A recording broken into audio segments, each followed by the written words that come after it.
Imagine materials that can heal cracks, grip like Spider-Man, and unstick themselves with just a flash of light or electricity.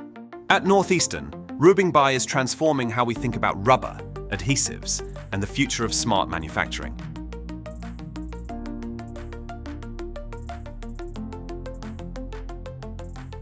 My name is Roubing Bai. I'm an assistant professor at Northeastern University in the Department of Mechanical and Industrial Engineering at College of Engineering. My research mainly focused on mechanics of materials, on especially polymer materials, on their mechanical properties, behaviors, large deformation, and force related to that, and then more specifically on fracture of them, fatigue of them, crack propagation of these materials. But I think in recent more years, a little bit more focus on the interface, adhesion, and bonding between these different materials.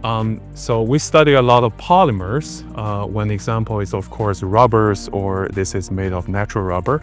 And now you can see apparently this is very different from a ceramic material or a metal, because you can apply a force, it can be have very large deformation. Now we all know if you make a different shape of this material, and then you can form a party balloon. And now I can pump the air. Now, if you think deep into this material, then there's a mysterious question all of a sudden, because I'm pumping the same pressure, but now under the same force or pressure, the material can have different deformation. Here, apparently, you have very large bulge of the balloon, but here there's nothing. But they're connected, so it's the same pressure. So this is part of the study we're looking at, right? So under the same force or applied load, why do these materials have different behaviors, deformations? If I cut the material, I will have a very nice straight crack propagation along the cylindrical direction, the axial direction of this balloon, but not the other way, right? We can understand, suppose this is a sheet of material instead, and now I further cut a crack on it, and then I stretch it, the crack will propagate in the vertical way, and then it breaks.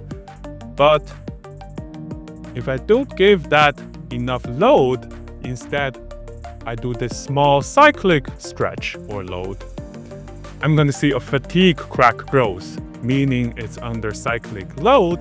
But sometimes, if it's certain material like natural rubber, you see that the crack doesn't propagate through, but the crack actually deflect. This is because of the so-called strain-induced crystallization of this material. One main aspect, or one new aspect of that, is is the switchability of these adhesive, meaning that you usually for adhesive tape or adhesive, you want it to be highly sticky, tacky when you use that.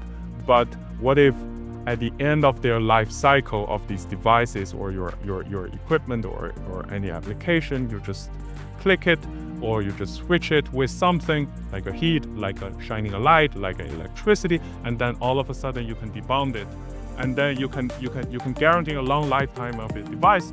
But at the end of the day, or at the end of the life cycle, if you can switch it, you can hopefully then recycle your devices and then reduce the cost. And then you can even imagine other applications, such as a sticky finger, or this is like Spider-Man like finger application, right? So you can switch it, and this is related to robotics, then this is related to, for example, manufacturing.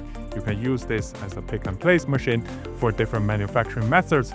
So I think the current perhaps most near future urgent need is to talk to more people and more communities, more fields to figure out where the problems are, where the